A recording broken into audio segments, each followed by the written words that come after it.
Gran invitación a la majestuosa Fiesta del Agua Hatun Yaku Raimi 2026 en honor a San Isidro Labrador, San Diego de Isgua, Aucará, Lucanas, Ayacucho. San Diego de Isgua, esencia viva de Lucanas, orgullo de nuestra fe y patrimonio cultural del Perú. Del 20 al 23 de septiembre del 2026.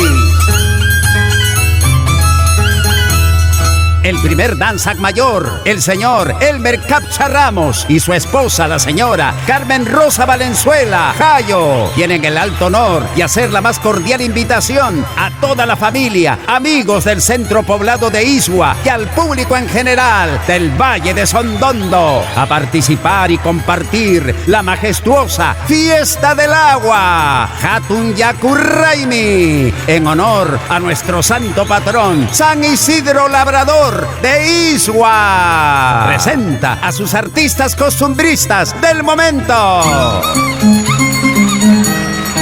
Primer grupo, arpa, Pacheco de Cabanasur. Violín, Severo Capcha Arango. Danzante, Misterio de Puyo, Perú. Capataz, Mandarín de San Cristóbal. Cantante, Mensajerita de Cabanasur.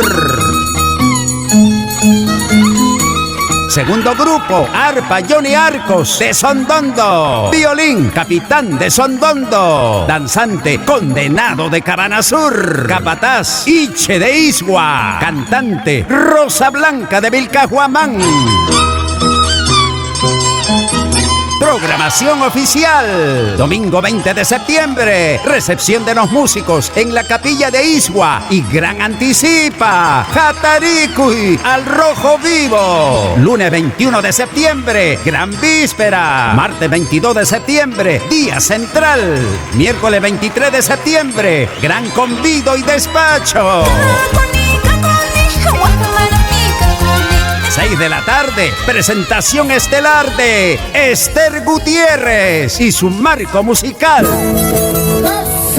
Pumpín Fajardino. Sé parte de nuestra historia y tradición bajo la bendición de San Isidro Labrador y la fuerza del Hatun Yaku Raimi 2026. Tu primer danza mayor te espera con los brazos abiertos. Bienvenidos al Hatun Yaku Raimi 2026. Producciones, costumbres y más, siempre difundiendo nuestras costumbres ancestrales.